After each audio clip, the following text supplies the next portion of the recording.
Fala aí pessoal, eu sou o Rodrigo e esse aqui é mais um vídeo da série em que eu respondo as perguntas que vocês mandaram aqui no YouTube, pelo campo dos comentários, pelo Twitter e na minha página lá no Facebook. Aliás, já tinha um tempão que não rolava um vídeo desse tipo aqui. Eu separo as perguntas num bloquinho de notas e ele já estava cheio. Decidi separar várias para responder hoje mesmo. Vamos direto para a primeira. Você acha que vai sair Android L para o Nexus 4? Pela rotina tradicional de atualizações do Google, não sairia. O Galaxy Nexus, por exemplo, que é o antecessor do Nexus 4, a essa altura já não estava mais recebendo a nova versão do Android. Só que eu acho que o Nexus 4 é um caso diferente porque ele tem um hardware muito bom. Por exemplo, ele é quad-core, assim como o Nexus 5, ele tem 2 GB de RAM, assim como o Nexus 5, tem um ótimo chip gráfico. Eu acho que o Google tem poucas desculpas para não lançar o Android L para ele. E rolaram uns rumores aí na internet de que havia funcionários do Google testando uma build do Android L no Nexus 4. Se eu tivesse que chutar, eu diria que vai sair sim, e é mais do que justo que saia. Vamos esperar aí para ver o que acontece. O OnLive ou OnLive funciona no Uia, Rodrigo? Para vocês que não sabem, o OnLive ou OnLive é aquele serviço que roda jogos via streaming. Então, por exemplo, eu estou jogando alguma coisa muito pesada aqui no meu Uia, mas na verdade esse jogo está rodando em um computador remoto. Vocês devem conhecer, tem aquele serviço da Sony pro PlayStation, inclusive, que é parecido.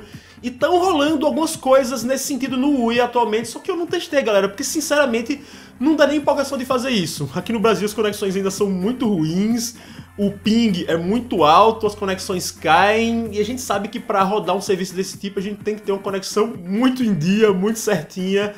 Tem, como eu tô dizendo, mas eu realmente nem me empolguei para fazer os testes. Rodrigo, qual compensa mais, o Moto G 2014 ou o Moto X 2013? Como hardware, o Moto X 2013 ainda é mais interessante, e ele ainda tem aquelas funções de software que o Moto G não tem. Eu diria o seguinte, você precisa de dual chip, se você precisa de dual chip, pegue o novo Moto G. Eu fiz uma análise, tá aqui no canal, vocês viram que eu achei um bom aparelho, mas não tem comparação com o Moto X, principalmente se você não precisa de dual chip. Não precisa de dual chip, abre um novo leque de possibilidades, e entre esses dois eu ficaria com o Moto X 2013 sem pensar duas vezes. Estou pensando em comprar um novo Moto G, mas me falaram que com o passar do tempo o Android dele vai ficando lento e tal. Você acha que vale mesmo a pena comprar esse aparelho? Em primeiro lugar, eu acho que essa pessoa que te disse isso é meio mágica, né? Como é que ela sabe que com o tempo o novo Moto G fica lento se ele foi lançado quase agora?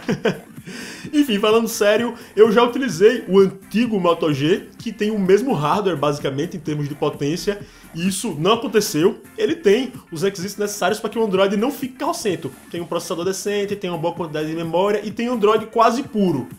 Eu diria que isso não procede, não se preocupe com isso, porque se acontecer com o Moto G e com outros celulares que usam Android puro, a gente tá perdido, todo celular vai acontecer isso. Imagina um Samsung que usa TouchWiz cheio de alteração. Então, acho que não fica lento não. Olá, queria uma opinião sua sobre o smartphone. Eu tenho o Xperia Z1 e estava interessado no LG G3. Você realmente acha o G3 bom? Vale a pena a troca? Não existe qualquer dúvida sobre a qualidade do G3. Ele tem uma tela excepcional, tem uma câmera muito boa com foco a laser, quer dizer, não tem dúvida sobre isso. Só que você já tem um smartphone muito bom, o Xperia Z1. É engraçado que a Sony, em um ano, lançou o Z2 e o Z3 depois dele, mas o Z1 continua sendo um ótimo aparelho. Eu não sou a melhor pessoa para dizer não troque por causa disso, porque eu mesmo quero ficar trocando de um para o outro para poder testar as novidades. O que eu diria é que se você conseguir vender bem o seu Z1 e se você pegar o G3 em um valor mais bacana do que o preço fechado de tabela, quer dizer, algo em torno dos R$ 1.500, tem lojas que estão vendendo ele nesse preço, não vou falar por aqui, mas quem acompanha as promoções sabe que tá rolando. Então, se você conseguir essas condições, troque. O G3 é bom sim e é melhor do que o Z1. Não tanto assim, mas é melhor.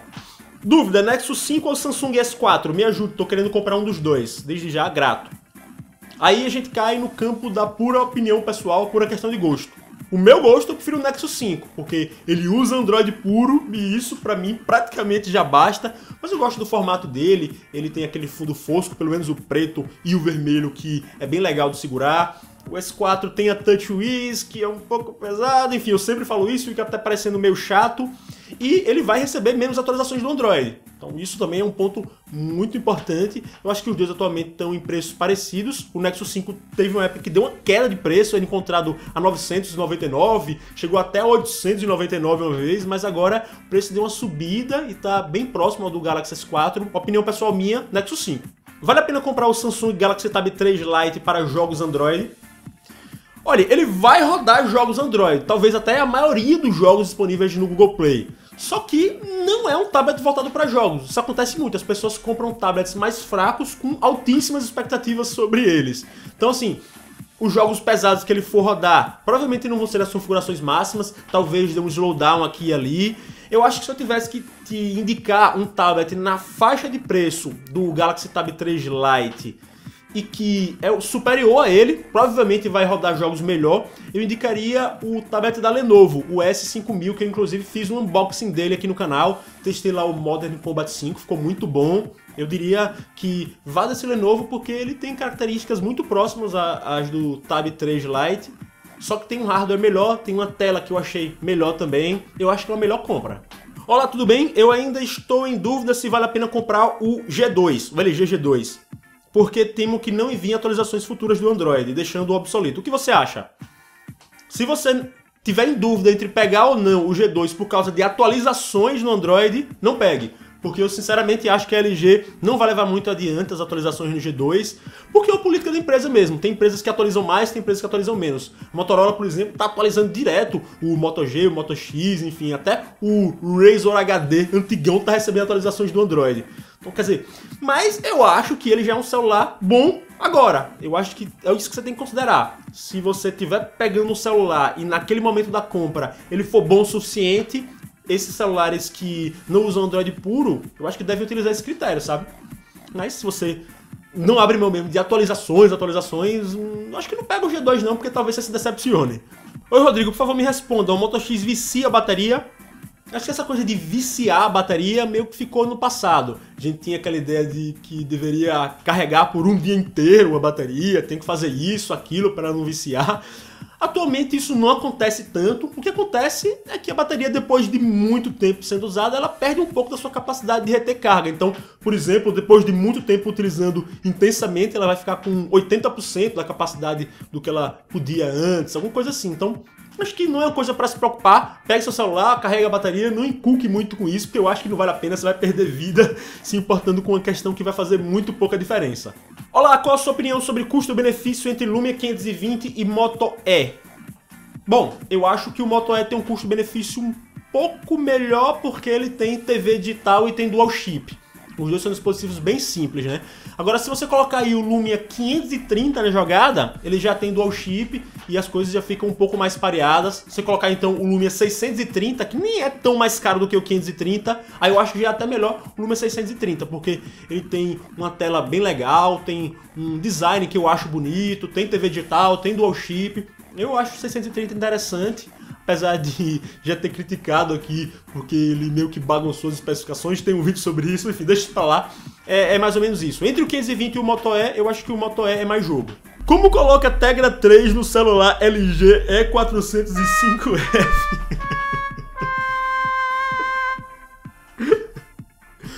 Falando sério, não coloca Tegra 3. Tegra 3 é um hardware, ou seja, é uma peça física. Seu celular já vem com um chip dentro dele, não tem como você trocar. Não é um programa que você baixa na internet, então não tem como colocar Tegra 3 no seu celular se ele já não veio com um. Estou na dúvida entre comprar o PX21 ou o P11. Ele tá falando de headsets, né? Você coloca pra jogar. Tenho medo de o PX21 ser muito frágil. Qual você me recomendaria? Tenho 15 anos.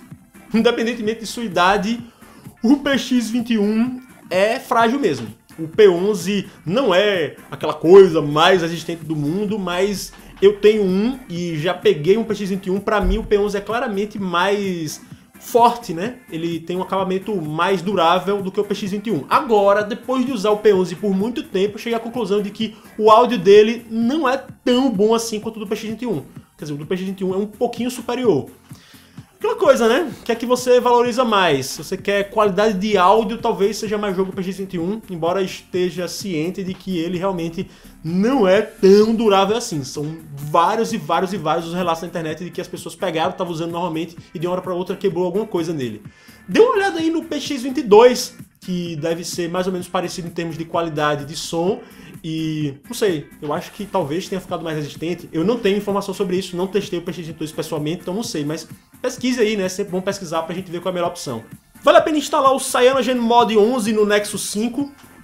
Opinião pessoal, eu acho que não vale a pena. Por quê? Porque o Nexus 5 já roda Android puro, já é uma coisa muito boa, rápida, ele recebe atualizações. Eu, pessoalmente, acho que o CyanogenMod é um esquema muito legal para quando você tem um aparelho que não tem Android puro e não está recebendo atualizações. Aí é uma mão na roda, é juntar o útil e o agradável. Você vai lá, instala uma versão nova, seu Android fica atualizado, fica com novas funções e tudo mais. Mas para quem já tem Android puro, eu acho que não vale a pena, embora tem muita gente que faça. Você pediu minha opinião, eu dei. Rodrigo, quando você passa da App Store brasileira para americana, você perde todos os aplicativos que baixou? Essa é uma pergunta interessante e ele está se referindo, claro, para quem tem dispositivos iOS, iPhone, iPod Touch e iPad. E não perde. Aliás, se perdesse eu tava frito.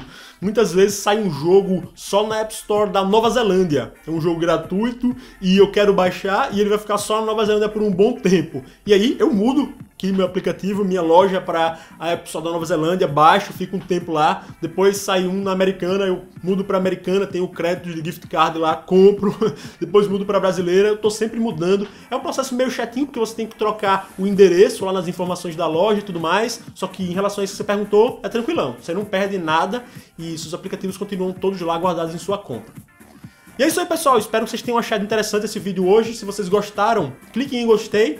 Se é a sua primeira vez aqui no canal, clique em inscrever-se, porque assim você acompanha minhas próximas publicações aqui no YouTube. E eu vou ficando por aqui. Deixo um abração pra vocês e falou!